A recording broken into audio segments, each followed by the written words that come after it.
showed up. A lot of people there. Yeah.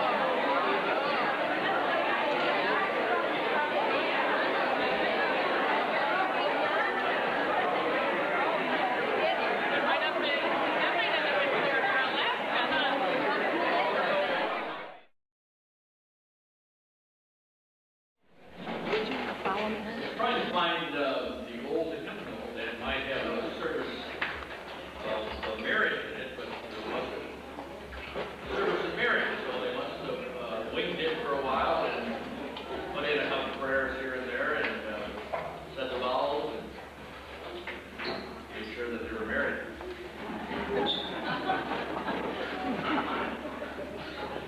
Let's begin the prayer. Mr. and Mrs. Henry Peterson, also West. Reverend W.A. Hood officiated at the double ring ceremony. The church was decorated with garden flowers and lighted candles. Benny Bone and Mrs. Magnus S. Malone sang "O Perfect Love" preceding the ceremony, and Reverend Obert Haven sang the Lord's Prayer. As the couple knelt by the altar, they were accompanied by Lauren S. Malone, who also played the wedding marches. Given in marriage by her father, the bride was attired in a long white shark-skin gown, which had a Peter Pan collar, buttoned down in front of the back and the front of the yoke, long pointed sleeves, and a gold skirt which extended into a scallop train. Her fingertip veil fell from her crown. She carried a bouquet of red roses and white carnations, and her jewelry was a gold top, a gift of the groom. The bride's sister, Mrs. John Westby of the Lily, was a matron of honor, and the groom's sister, Henrietta Peterson, was bridesmaid. Both wore blue gowns and had corsages of roses. Their jewelry was rhinestone necklaces, gifts of the bride. Attending the groom were his brother Curtis Peterson and the bride's brother Marvin Bury. All had blue suits and white carnations to wear. John Westby, brother-in-law of the bride, and Boyle Peterson, brother of the groom, ushered. Following the ceremony, a reception of 150 guests was given in the church parlors by the bride's parents. Decorations were in blue and yellow of the bride's chosen colors. A three-tier wedding cake centered the bridal table. With John Westby as the postmaster, a program was given by Ben Bond, Mrs. Mingus S. Malone, Mr. and Mrs. Boyle Peterson, and Reverend Hood. Darla Fury, cousin of the bride, had charge of the guest book, and Irene Whitmore, also a cousin, and Lila Brown of Minneapolis, a friend, opened the gift book. Marcelia Whitmore, cousin of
I can remember very well the day 50 years ago when they were married in the Butler Lutheran Church, and we all realized how fast those years rolled by. I know that the church and their faith was an important part of their lives, and we're thankful for that. And I'd like to commend their children, Paul and Pam and Carla and Gloria and Therese, for getting this day together for their parents. It's a really nice gathering for them. Again, congratulations and best wishes for many more anniversaries. You have done well. 50 years, that's something that not many of us will see or today everybody kind of gives up before they reach those big crossroads.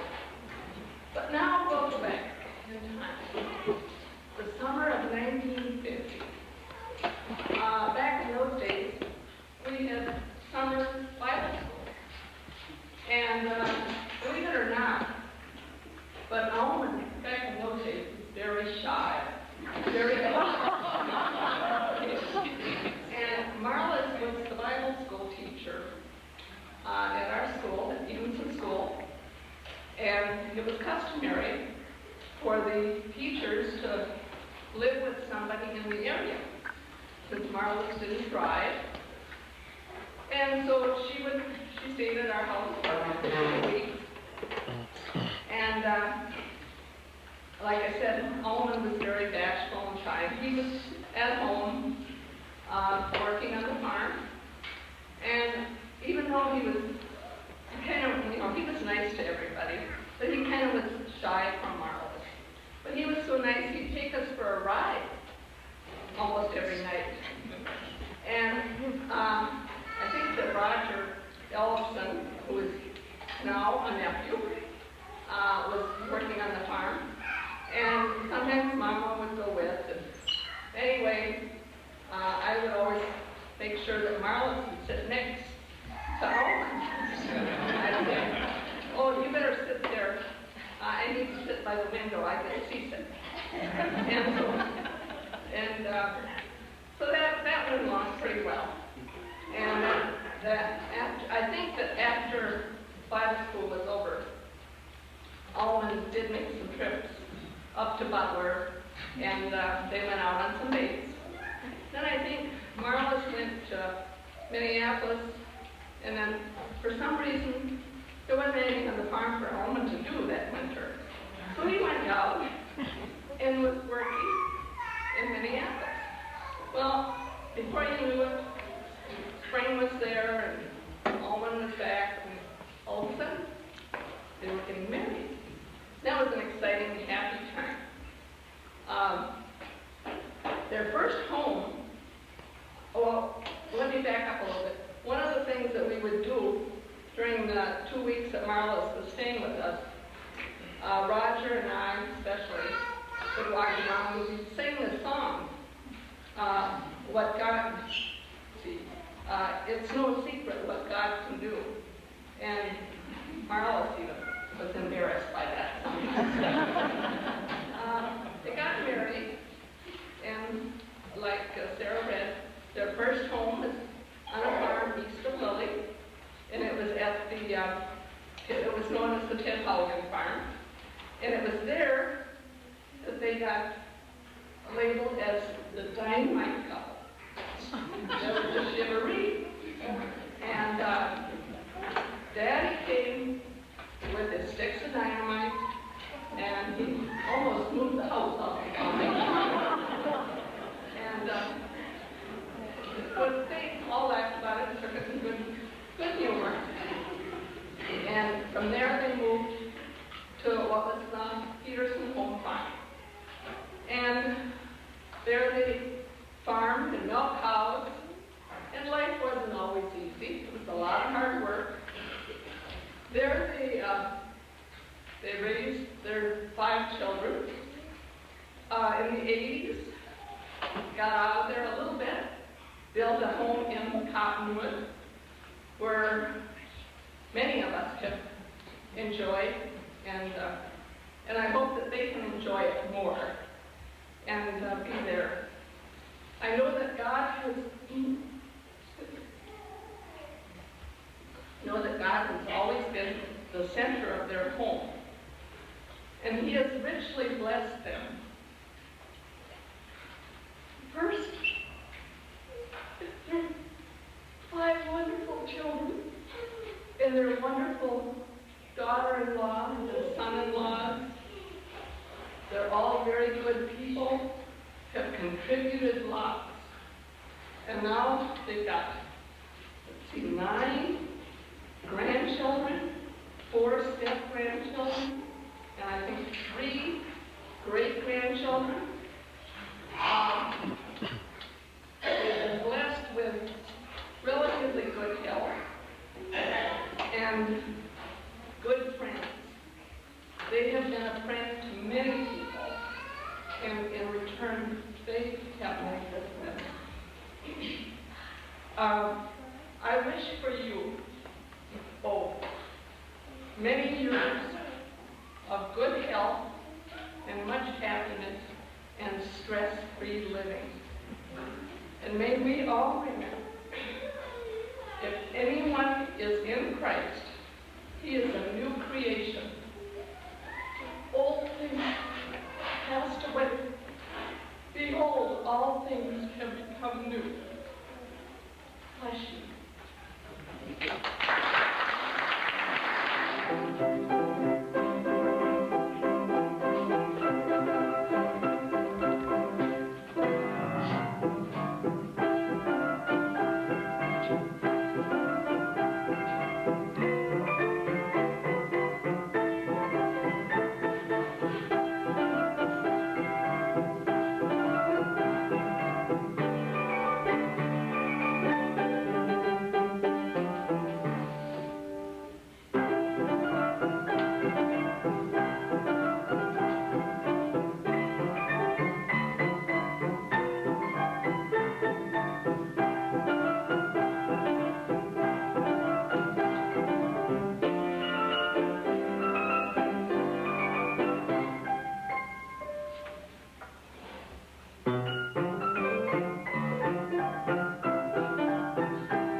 glasses on again. So